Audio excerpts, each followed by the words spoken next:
तो ये बात उन दिनों की है जब मैं किसी गांव में रहता था। तो मेरे दो पड़ोसी थे।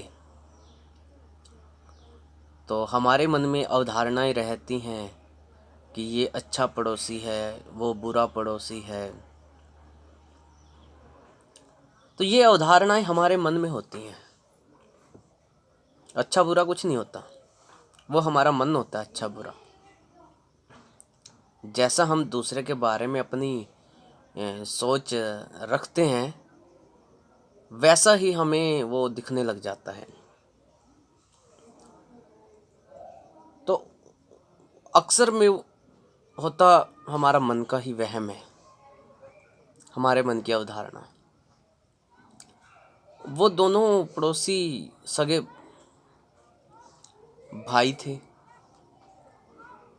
इकट्ठा परिवार था। किसी समय परिवार में दरार आ गई, दीवार भी आ गई। पहले परिवार में दरार आती है, फिर दीवार आती है। दीवार भी आ गई और उनके आंगन में एक आम का पेड़ था। अब मुसीबत आ गई, किसके बंटवारे में जाएगा। पंचायत ने फैसला किया कि जिसके हिस्से में जो आंगन आया है, आम का पेड़ भी उसी के हिस्से में आएगा। बात माननी पड़ी। तो अगले दिन दीवार बनी, खुशी खुशी दोनों भाई रहने लगे।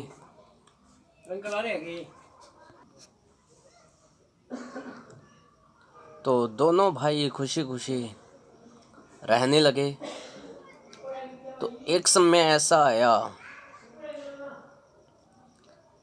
कि आम के पेड़ पर फल लगना शुरू हुए। तो दूसरे भाई ने, जिसके आंगन में कोई पेड़ नहीं था, उसने भी अपने आंगन में एक पेड़ लगा दिया।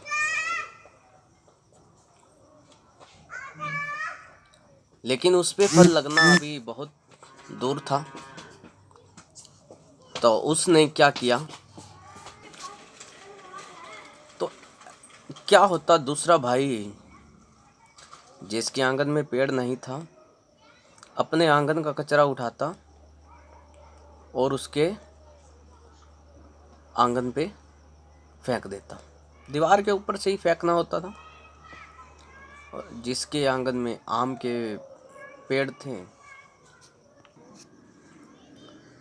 वो आम इकट्ठे करता और उसके आंगन में डाल देता। तो हमेशा ऐसा होता, रोज ऐसा होता। वो दूसरा भाई कचरा डालता था, वो पहले वाला उसके घर में आम डालता था। तो भाई थे।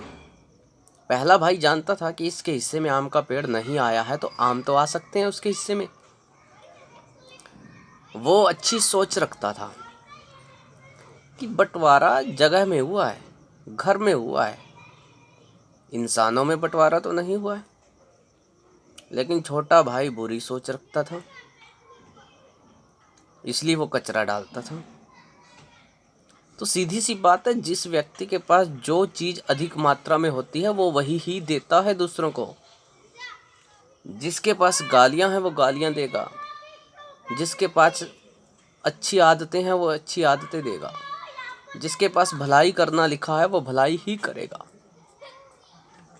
तो सीधी सी बात यही है, भला कीजिए, भला होगा। बुरा कीजिए, बुरा होगा। खुद का खुद के पास लौट के आता ही है।